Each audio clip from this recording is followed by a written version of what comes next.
అందరికీ నమస్కారం. నేను మీ జర్నలిస్ట్ మురళిని.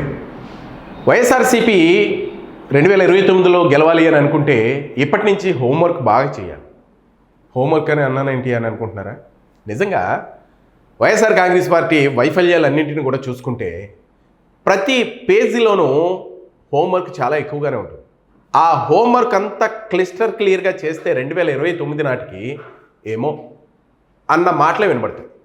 కానీ ఇప్పుడు సజ్జల రామకృష్ణారెడ్డి గారు 2019 ఎన్నికల తర్వాత సాయన్న జగన్ గారు దోస్త్ మేరా దోస్త్ అన్నా గెలిచేసాం, సీఎం పీఠం ఎక్కేస్తున్నాం, చాలా హ్యాపీ అనిపించింది. నిజంగా నాకు కూడా అప్పుడు ఆ రోజుల్లో జగన్మోహన్ రెడ్డి గారు వస్తున్నారు అని అంటే చూద్దాం ఒకసారి, వాళ్ళ నాన్నగారు వైఎస్ రాజశేఖర రెడ్డి గారు కదా, మరి ఆ పరిపాలన మనం చూసాం, ఇతను ఎలా చేస్తారో అని ప్రతి ఒక్కరు కూడా ఈగర్గా వెయిట్ చేసాం.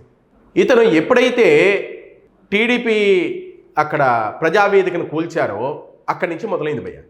ఏంటి ఇట్లా స్టెప్పులు తీసుకుంటున్నాడు, ఏంటి రాంగ్ స్టెప్పులు అన్న కాడి నుంచి మొదలయ్యి వైనాట్ 175 దగ్గర ఎండ్ అయ్యి 11 సీట్లకు పరిమితమయ్యారు. ఏంటయ్యా అంటే వెనక సాయన్నని పక్కకి తప్పించి సజ్జల రామకృష్ణారెడ్డి గారు ఎంటర్ అయ్యి వైసీపీ పార్టీని భ్రష్టు పట్టించారు.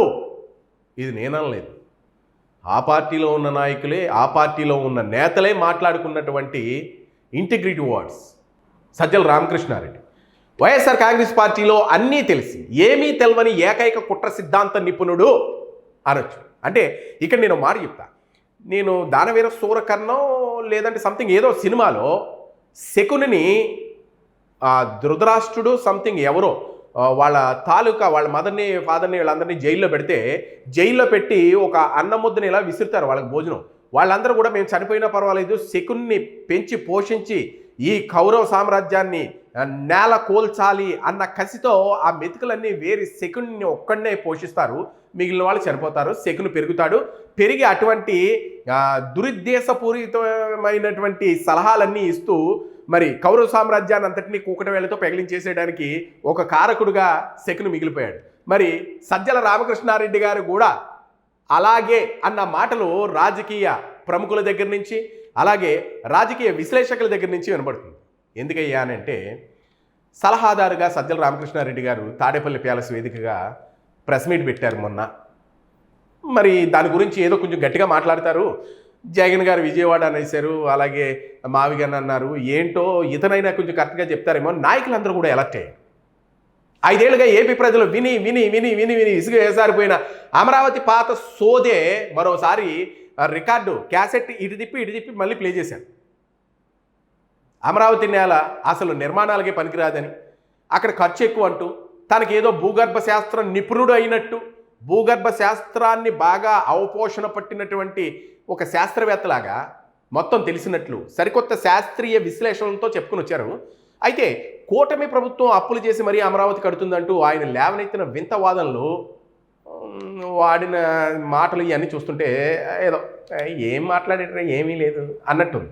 పాపం చివరికి సజ్జల గారు డిజైన్లను అత్యంత చౌకబారుగా కించపరుస్తూ ఆ అమరావతిలో నిర్మిస్తున్నటువంటి నిర్మాణాలను చౌకబారుగా మాట్లాడుతూ తమ ఓటర్లు వేరని, చదువురాని వాళ్ళు వేరని ఏదో మాట్లాడేశారు. అంటే అసలు అర్థమే లేదు దానికి. మా ఓటర్లు వేరని చెప్పింది ఎందుకు అనుకుంటున్నారు? నొక్కుడికి అలవాటు పడ్డటువంటి పర్సన్స్, అంటే బటన్ నొక్కితే డబ్బులు వస్తాయి కదా, వాళ్ళే మా ఓటర్లు అని చెప్తున్నారనమాట. అయితే ఈ సోషల్ మీడియా కాలంలో ఎంత చదువు రాని వాళ్ళకైనా కొంత అవగాహన ఉంటుంది కదా, మరి అది ఆయన నమ్ముతూ లేదు, ఆయనకి తెలియడం లేదు. ఈ తాడేపల్లి మేధావుల మనస్తత్వం ఎలాంటిదంటే, వీళ్ళ సొంత ఇల్లు ప్యాలెస్లో అయితే అత్యాధునిక డిజైన్లు హంగులతో స్వర్గాన్ని తలపించేలా కట్టుకుంటారు. కానీ రాష్ట్రానికి సంబంధించిన ప్రభుత్వ భవనాలు, సచివాలయం, అసెంబ్లీ లాంటివి మాత్రం 4 మూలల బిల్డింగుల్లో ఉంటే చాలు, చిన్న బిల్డింగుల్లో ఉంటే చాలు, దానికి 1000 కోట్లు ఎందుకు అంటూ నీతులు చెప్తున్నారు. ఇప్పుడు హైదరాబాద్లో శాసనసభ ఉంది. అది ఎప్పటికైనా సరే, మనం ప్రత్యేక రాష్ట్రం కింద విడిపోయినా సరే, మనం హైదరాబాద్ వెళ్ళినప్పుడు అక్కడ నుంచి ఒక ఫోటో తీయించుకుంటాం. ఎప్పుడంటే మన చిన్నప్పటి నుంచి కూడా శాసనసభ అందులో జరిగింది కాబట్టి ఏదో ఒక రకమైన ఫీల్ మనకి. మరి అట్లాంటిదే ఆంధ్రాలో కూడా ఒక అద్భుతమైన శాసనసభ కావాలి అని మనం అందరం అనుకుంటాం కదా. మరి అటువంటి 5 ఏళ్ల పాలనలో చంద్రబాబు నాయుడు గారు ఇవన్నీ కట్టడానికి నిర్ణయించుకున్నారు అని అంటే అతని ముందు చూపు ఎంత దూరదృష్టితో ఉందో ఆలోచించుకోవాలి. మరి 5 ఏళ్ల పాలనలో రాజధాని విషయంలో, అమరావతి రైతుల విషయంలో చేసిన చారిత్రాత్మక తప్పిదాల వల్లే కదా ఏపీ ప్రజలు జగన్ రెడ్డిని పక్కన పెట్టేశారు 11 సీట్లు ఇచ్చేసి. పిల్లలు కూడా అప్పుడు ఆ రోజుల్లో ఒరే మన రాజధాని ఏంట్రా అంటే అనేవారు. అంటే అప్పటికి కూడా మనకు రాజధాని ఏంటో తెలియనటువంటి రోజులు 5 సంవత్సరాలు గడిచిపోయాయి. పిల్లలు కూడా తెలియలేదు. ఈ ఘోర పరాజయానికి కారణమైన సలహాదారు ఎవరయ్యా అంటే సజ్జల రెడ్డి. జగన్ రెడ్డిని ఇప్పటికీ గుడ్డుగా నమ్ముతూ ఉండడమే ఇప్పుడు వైసీపీ నాయకులు కాదు కదా, ఆంధ్రప్రదేశ్ ప్రజలకు కూడా పిచ్చెక్కిపోతుంది. అరే మొన్న ఓడిపోయాడు 2024లోని, ఓడగొట్టింది కూడా సజ్జలే కదా, మరి సజ్జల ఓడగొట్టినప్పుడు మళ్ళీ జగన్మోహన్ రెడ్డి ఎలా నమ్ముతున్నాడు? రాజకీయంగా వైసీపీకి కనీసం డిపాజిట్లు కూడా దక్కని పరిస్థితి వచ్చింది కదా. మరి సజ్జల మాత్రం ఇంకా పాత స్క్రిప్టులనే పట్టుకుని, ఆ పాత మంత్రాలనే పట్టుకుని, మంత్రాలకు చింతకాయలు రాలుతాయన్నట్టు చెప్తూ ఉంటే జగన్మోహన్ రెడ్డి గారు ఎలా నమ్ముతున్నారు? పార్టీ పరువు బదాన్ని పడిపోతుంది కదా. తన సలహాదారు సీటుని కాపాడుకోవడానికి, అమరావతిపై యశం చిమ్మడానికి, ఏదో బీభత్సమైన ఎత్తుకు పై ఎత్తులు వేసేస్తున్నాం అన్నట్టు నిరూపించుకోవడానికి, జగన్ గారి దగ్గర క్రెడిట్ కొట్టేయడానికి అతను ఏదో మాట్లాడుతున్నాడు. ఆ విషయం జగన్ గారు గ్రహించడం లేదు. గ్రహించక వైసీపీ మళ్ళీ అధపాతాళలోకి వెళ్ళిపోతుంది. మరి వైఎస్ఆర్ కాంగ్రెస్ పార్టీ ఓటమి నుంచి గుణపాఠాలను ఎందుకు నేర్చుకోలేదో అర్థం కావట్లేదు. ఇంకా పాత వాసనలు మర్చిపోవడం లేదు. 2014 నుంచి 2019 మధ్య జగన్ చేసిన రాజకీయాలను మరోసారి మళ్ళీ చేస్తున్నారు. దీంతో అవి వికటించేస్తాయి కదా. అప్పట్లో జగన్ ఏం చెప్తే జనాల్లోకి వెళ్ళిపోయేది. ఎందుకు? వైఎస్ఆర్ ముందు చేశారు కాబట్టి పరిపాలన, ఆ విధంగా తిన కూడా చేస్తారేమో, ఇంతకన్నా బాగా చేస్తారేమో అని ప్రజలందరూ చూసేవారు. పార్టీ శ్రేణులు కూడా అదే విషయాల్ని ఫాలో అయిపోయేవారు. మరి వ్యూహాలు పనిచేసేవి. సోషల్ మీడియా చాలా యాక్టివ్గా ఉండేది కూడా. అప్పటికీ మించి ఆ ప్రచారాన్ని ప్రజలు కూడా నమ్మేవారు. కానీ ఇప్పుడు ఆ పరిస్థితి లేదు భయ్య. ఎందుకంటే ఒక ఛాన్స్ ఇచ్చేసాం. అధికారంలోకి వచ్చిన జగన్ పాలన ప్రజలు చూసేశారు. పదే పదే అవే మాటలు చెప్పడంతో నమ్మే పరిస్థితి కూడా లేదు. అందులోనూ అమరావతి నిర్మాణం మళ్ళీ మొదలైన దగ్గర నుంచి కూడా మొన్న అప్పుడెప్పుడో ప్రెస్ మీట్ పెట్టి అమరావతి ఎందుకు, మచిలీపట్నంలో ఎంఏ తీసుకోండి, తర్వాత విజయవాడలో విఐ తీసుకోండి, గుంటూరులో జియుఎన్ తీసుకోండి, మొత్తం 3 కలపండి మావిగాను, దాన్ని నేను చేస్తాను రాజధాని. ప్రజలందరూ అవాక్కైపోయారు. ఇదేంట్రా, ఏంటిది? ఓ పక్కన అమరావతి చూస్తే డెవలప్ అవుతుంది, మళ్ళీ మావిగన్ అంటాడు. కొంపదీసి మనం ఓట్లు వేస్తే కనుక మళ్ళీ అమరావతిని ఆపేస్తాడా, ప్రజాధనం అంతా దుర్వినియోగం అయిపోతుంది కదా అని వాళ్ళు మళ్ళీ ఆలోచనలో పడ్డారు. పడిన వాళ్ళు ఇంకా తేరుకోకుండా నిన్న ప్రెస్ మీట్ పెట్టి అర్రే మావిగన్ లేదు, ఇప్పుడు విజయవాడని కూడా నేను రాజధాని చేస్తాను అన్న మాటలు మళ్ళీ కొత్తగా అనిపించాయి. ఇటువంటి సమయంలో వ్యూహాత్మకంగా ప్రజా సమస్యలపై పోరాడి గట్టిగా ప్రజల పక్షాన గొంతు వినిపించాల్సినటువంటి వైసీపీ పార్టీ, జగన్మోహన్ రెడ్డి గారు ఇంకా పాత రాజకీయాలను నమ్ముకుంటే ఎట్లా? వైఎస్ఆర్ కాంగ్రెస్ పార్టీ సీనియర్లను ప్రతి ఒక్కరు కూడా ఆలోచనలో పడిపోయారు.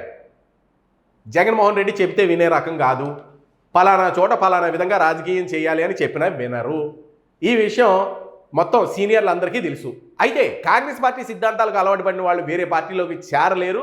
అయితే కాంగ్రెస్ నుంచి వేరే పడిన జగన్మోహన్ రెడ్డి గారు వైఎస్ఆర్ కాంగ్రెస్ పార్టీ ఏర్పాటు చేయడంలో ఆ పార్టీలో పనిచేశారు. చావైనా రేవైనా పార్టీలోనే ఉండాల్సిన పరిస్థితి కొందరిది. కానీ జగన్మోహన్ రెడ్డి రోజు రోజుకు తన పరిస్థితిని దిగజార్చేసుకుంటున్నారు కదా. ఎటువంటి స్టాండ్ తీసుకుంటున్నా దానికి యూటర్న్ తీసుకుంటున్నారు. ముఖ్యంగా రాజధానుల అంశం విషయంలో తరచూ స్టాండ్స్ మారుస్తున్నారు. పార్టీకి అది డ్యామేజ్ చేస్తుంది కదా, కంట్రోల్ చేసుకునే పరిస్థితి కూడా లేదు కదా, చేయి దాడిపోతుంది. దాంతో సీనియర్లు అందరూ కూడా ఆందోళన చెందుతున్నారు. అందుకనే జగన్మోహన్ రెడ్డి గారి గురించి సీక్రెట్గా మీటింగ్లు పెట్టుకుంటున్నారట వాళ్ళు. రే ఏంట్రా ఇది, అరే అర్థమవుతుందిరా నీకు ఏదైనా అన్నట్టు మాట్లాడుకుంటున్నారు. సీనియర్లకు అంతుపట్టడం లేదట. బీజేపీతో స్నేహం వద్దు అన్న సీనియర్లు చాలామంది ఉన్నారు. దీంతో మైనారిటీలతో పాటు కొన్ని వర్గాల వారు దూరం అవుతారన్న ఆందోళనలో కూడా ఉన్నారు. కానీ జగన్మోహన్ రెడ్డి తనపై ఉన్న కేసుల దృష్ట్యా బీజేపీతో పరోక్ష స్నేహం కొనసాగిస్తూనే ఉన్నారు. అది వేరే విషయం అనుకోండి. ఒకవైపు అదే ఎన్డీఏలో తెలుగుదేశం కీలక భాగస్వామిగా ఉంది. ఏపీ ప్రభుత్వం కూడా బీజేపీ భాగస్వామిపై ఉంది. అది మనందరికీ తెలిసిందే, కూటమి ప్రభుత్వం. ఇటువంటి పరిస్థితుల్లో బీజేపీ వైఖరిని వ్యతిరేకించాల్సింది పోయి పరోక్ష స్నేహాస్తం అందించడంపై సీనియర్లు చాలా కోపంగా ఉన్నారట, వైసీపీ సీనియర్లు. ఇది ఎక్కడ కూడా తెలుగుదేశం వాళ్ళు కూడా బీజేపీని పంచనే ఉన్నారు, మనం కూడా బీజేపీ పంచనే ఉన్నాం. ఏంటి మనకి కర్మ అంటే జగన్ గారి మీద ఉన్న కేసులు అటువంటివి. కాంగ్రెస్ పార్టీతో చేతులు కలిపేందుకు కొందరు సీనియర్లు సిద్ధంగా ఉన్నట్లు టాకు. అంటే వైసీపీ పార్టీ నుంచి కాంగ్రెస్లోకి వెళ్ళిపోతారు. అందుకే రహస్య సమావేశాలు పెట్టుకున్నారు. జగన్మోహన్ రెడ్డిని ఒప్పించి కాంగ్రెస్ వైపు తీసుకెళ్ళిపోవడం ఒక ఎత్తు అయితే, వీళ్ళు కాంగ్రెస్లోకి వెళ్ళిపోవడం మరొక ఎత్తు. ఇదంతా ఎక్కడి నుంచి మొదలైందయ్యా అంటే మన సజ్జల వారి దగ్గర నుంచి మొదలైంది. సజ్జల వారు వైసీపీ పతనాన్ని కోరుకుంటున్నారా అన్న సంకేతాలు వైసీపీ నాయకుల్లో మొదలైపోయాయి. ఇంకా సజ్జలు ఇచ్చిన స్క్రిప్టే, ఇంకా సజ్జలు చెప్పినట్టే, ఇంకా సజ్జలు ఏం చెప్తే అది ఆడింది ఆట పాడింది పాట. వైసీపీకి మాత్రం పతనం స్టార్ట్ అయిపోయింది. బాబోయ్ ఎందుకు ఈ సజ్జలు మాకు వద్దు అన్న మాటలు వైసీపీ క్యాడర్లో బాగా గట్టిగా వినబడుతుంది. అయినా జగన్మోహన్ రెడ్డి గారు సజ్జల మాటే వింటున్నారట. సన్నిహిత వర్గాల దగ్గర నుంచి వస్తున్నటువంటి ఇన్ఫర్మేషన్. మరి వైసీపీ పతనం నుంచి తేరుకోవాలి అని అనుకుంటే వ్యూహాలు మార్చాలి, రాజకీయం మార్చాలి, ప్రజల దగ్గరికి చేరువయ్యి ప్రజాక్షేత్రంలోకి వెళ్ళేటటువంటి ఆ అవకాశాలను ఒడిసి పట్టుకోవాలి. ఏం జరుగుతుంది? వైసీపీలో సజ్జల వారి పాలన కొనసాగుతుంది. మరి భవిష్యత్తులో వైసీపీ గెలుస్తుందో లేదో ఎవరికీ అంతుపట్టినటువంటి విషయం. మరి ఈ విషయంపై మీ సలహాలు సూచనలు కామెంట్ రూపంలో తెలియజేయండి. వీడియోని లైక్ చేయండి, షేర్ చేయండి. Thank you.